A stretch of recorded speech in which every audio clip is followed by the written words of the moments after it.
ଗୋଟେ କାମ କର ଖଣ୍ଡା ଖଣ୍ଡା ଗୋଟେ ଧର ଚକା ଗୋଟେ କାଟିବ ଆମେ ଷ୍ଟେପିଂ ଅଛି ନା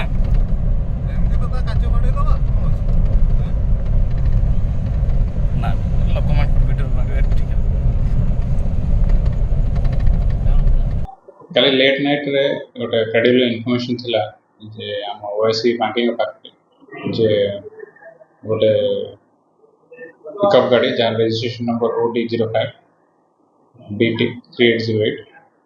କିଛି ଦେଶୀ ଚୋରା ମଧ୍ୟ ଟ୍ରାନ୍ସପୋର୍ଟିଂ କରିବାକୁ ଯାଉଛି। ତ ସଙ୍ଗେ ସଙ୍ଗେ ଆମର ଓଏସି ତାକୁ ଫଲୋ କରିଥିଲେ ମଧ୍ୟ ଟି ବ୍ରିଜ୍ ଦେଇକି ଇଭେନ୍ ନୟାଗଡ଼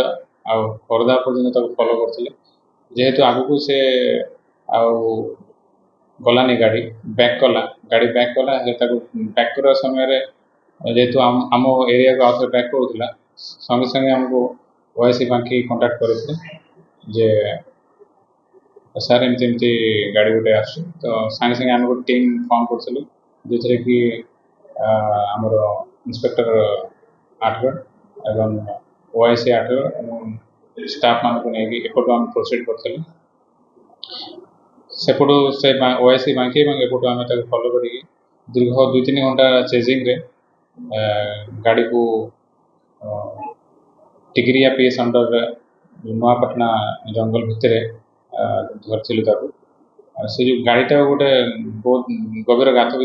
ଭିତରକୁ ଓହ୍ଲାଇ ଦେଇଥିଲା ଏବଂ ସେ ଯେଉଁ ଅନ୍ଧାର ଇଏ ଦେଖିକି ସେ ଗାଡ଼ିରେ 2 ଜଣ ଥିଲେ ସେମାନେ ଫେରାର ହେଇଥିଲେ। ସେ ଚେଜିଂ ଟାଇମ୍ରେ ଗୋଟେ ଇନସିଡେଣ୍ଟ ଏମିତି ହେଇଥିଲା ମାନେ ଗାଡ଼ି ଉପରକୁ ଜଣେ ଚଢ଼ି ଯାଇଥିଲେ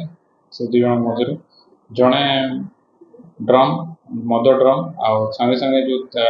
ସେ ମଦକୁ ଘୋଡ଼ାଇବା ପାଇଁ ଗୋଟେ ପାଲ ୟୁଜ୍ କରିଥିଲେ ସେ ପାଲ ଉପରେ ମାନେ ଭାର କିଛି ଷ୍ଟୋନ୍ ପଥର ବି ଥିଲା ସେ ପଥର ଗୁଡ଼ା ବି ଆମ ଗାଡ଼ି ଉପରକୁ ପକାଇଥିଲେ ହେଲେ ବି ସେମାନେ ଯେତେ ଚେଷ୍ଟା କଲେ ମଧ୍ୟ ଆମେ ଆମର ଟିମ୍ ସହିତ ମିଶିକି ତାଙ୍କୁ ଗାଡ଼ି ଧରା ହେଲେ ଏବଂ ବାକି ଆକ୍ୟୁଜ୍ ଯେଉଁମାନେ ଅଛନ୍ତି ସେମାନଙ୍କୁ ଆମେ ଖୁବ୍ ଶୀଘ୍ର କେତେ ଥିଲା ଆଜ୍ଞା ଏଥିରେ ଆଡ୍ ଲିଟର୍ସ ହେଇଯାଇଛି 455 ଲିଟର।